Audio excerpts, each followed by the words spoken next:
నోటికి ఏదొస్తే అది మాట్లాడడం, ప్రతిఘటన ఎదురైతే నాలుక మడతేయడం సీఎం రేవంత్ రెడ్డికి అలవాటుగా మారిందని కాంగ్రెస్ శ్రేణులే చెప్తున్నాయి. తెలంగాణకు నేనే రాజు నేనే మంత్రి అని రేవంత్ రెడ్డి ఢిల్లీలో చేసుకున్న స్వయం ప్రకటనపై స్వపక్షం నుంచే విమర్శలు వెలువెత్తడంతో రేవంత్ నాలుక మడతేశారు. నా వ్యాఖ్యలను ప్రతిపక్షం వక్రీకరించాయని తాజాగా బుకాయించారు. వెనక ముందు ఆలోచన లేకుండా నోటికి ఏదొస్తే అది మాట్లాడడం, ప్రతిఘటన ఎదురైతే నాలుక మడతేయడం సీఎం రేవంత్ రెడ్డికి అలవాటుగా మారిందని కాంగ్రెస్ శ్రేణులే చెప్తున్నాయి. తెలంగాణకు నేనే రాజు నేనే మంత్రి అని రేవంత్ రెడ్డి ఢిల్లీలో చేసుకున్న స్వయం ప్రకటనపై స్వపక్షం నుంచే విమర్శలు వెలువెత్తడంతో రేవంత్ నాలుక మడితేశారు.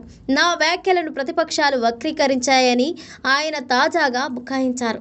అంతకుముందు పరిగి సభలోనూ రంజిత్ రెడ్డిని మున్సిపల్ శాఖ మంత్రిని చేస్తానని ప్రకటించారు. మునుగోడు ఎమ్మెల్యే రాజగోపాల్ రెడ్డి నోరు పెద్దగా చేయగానే అబ్బే నా మాటలు మీడియా అర్థం చేసుకోలేదు అంటూ వివరణ ఇచ్చారు. భూపాలపల్లిలోనూ సంతకం పెట్టేది నేను, నిధులు ఇచ్చేది శ్రీధర్ బాబు, పని చేయించుకునేది గండ్ర సత్యనారాయణ అని చెప్పడంతో కాబోయే ఆర్థిక మంత్రి శ్రీధర్ బాబు అని కాంగ్రెస్ శ్రేణుల్లో చర్చ మొదలైంది. దీనిపై సీఎం నుంచి స్పందన రాలేదు. ఇటీవల ఢిల్లీ పర్యటనలో సీఎం రేవంత్ రెడ్డి నేనే రాజు నేనే మంత్రి అని వ్యాఖ్యలు చేయడంపై అధికారం పక్షం నుంచి తీవ్ర విమర్శలు వెలువెత్తాయి.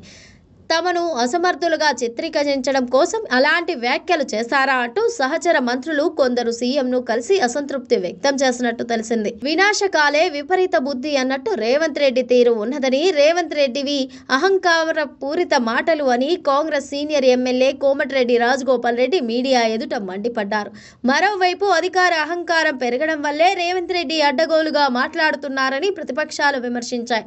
తన వ్యాఖ్యలపై ఎదురు దాడిలో కంగు తిన్న రేవంత్ ఆత్మరక్షణలో పడ్డట్టు కాంగ్రెస్ శ్రేణులు చెబుతున్నాయి. నష్ట నివారణ చర్యలకు ఆదివారం హైదరాబాద్లో నిర్వహించిన సేవాలాల్ మహారాజ్ జయంతిని రేవంత్ వేదికగా చేసుకున్నారు. తన మాటలను ప్రతిపక్షాలు వక్రీకరించాయని వివరణ ఇచ్చారు. నేనే రాజు నేనే మంత్రి అనే వ్యాఖ్యల వెనుక ఉన్న ఉద్దేశం బాధ్యతను స్వీకరించడమే తప్ప అహంకారం కాదు అంటూ చెప్పుకొచ్చారు.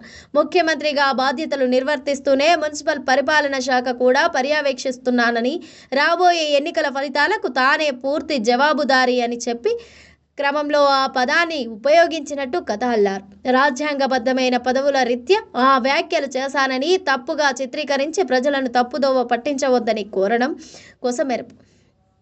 మున్సిపల్ ఎన్నికల ప్రచారంలో భాగంగా పరిగి బహిరంగ సభలో సీఎం రేవంత్ రెడ్డి మాట్లాడుతూ రంజిత్ రెడ్డికి మున్సిపల్ మంత్రిగా బాధ్యతలు అప్పగిస్తామని ప్రకటించారు. చేవెళ్ల పార్లమెంట్ నియోజకవర్గ అభివృద్ధిలో రంజిత్ రెడ్డి ఎంతో కృషి చేశారని చెప్పారు.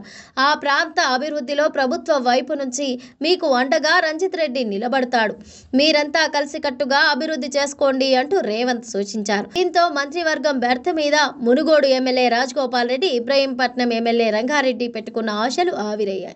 దీంతో రాజగోపాల్ రెడ్డి సీఎంపై ప్రత్యక్ష దాడికి దిగారు. తెలంగాణలో అధికారంలో ఉన్నది రేవంత్ కాంగ్రెసా రాహుల్ కాంగ్రెసా అంటూ నిలదీశారు. ఆయన అహంకార పూరిత మాటలు రాహుల్ గాంధీని అవమానించడమే అంటూ ఆయన మండిపడ్డారు. మల్రెడ్డి రంగారెడ్డి కూడా ఫీల్డ్ మీదకి వచ్చి రంగారెడ్డి జిల్లాకు మంత్రి పదవి ఇవ్వడానికి సామాజిక వర్గమే అడ్డు అనుకుంటే నేను రాజీనామా చేసి మీరు కోరిన సామాజిక వర్గం నేతను నిలబెట్టి గెలిపిస్తానని ప్రకటించారు. వారి మాటలతో ఆందోళన చెందిన సీఎం మీడియాను పిలిచి మాజీ ఎంపీ రంజిత్ రెడ్డిని మంత్రిని చేస్తానని ఎక్కడా చెప్పలేదని వివరణిచ్చారు. మున్సిపల్ శాఖ మంత్రిగా నిధులిచ్చి అభివృద్ధి చేసే బాధ్యతను రంజిత్ రెడ్డికి ఇస్తానని తాను పరిగి సభలో చెప్పినట్టు సంజాయిషి ఇచ్చారు. భూపాలపల్లి సభలో కూడా నేను సంతకం చేస్తే శ్రీధర్ బాబు నిధులిస్తారు, మాతో ప్రజలు పని చేయించుకోవాలి అంటూ రేవంత్ రెడ్డి ప్రకటించారు. దీంతో త్వరలోనే మంత్రివర్గ విస్తరణ ఉంటుందని కాంగ్రెస్ అనుకూల సోషల్ మీడియా పోస్టింగ్ పెట్టింది. నైని బొగ్గు గనుల కుంభకోణం ఆరోపణల నేపథ్యంలో బట్టి శాఖల్లో మార్పులు చేర్పులు చేసి ఆర్థిక శాఖను మంత్రి శ్రీధర్ బాబుకు అప్పగిస్తారని కాంగ్రెస్ శ్రేణుల్లో చర్చ జరుగుతోంది. సీఎం వివరణ ఇస్తారా, జరగబోయే విషయాన్నే తేల్చి చెప్పరా అని కాలమే తేల్చాలని అధికార పార్టీ నేతలే చెప్పుకొస్తున్నాయి.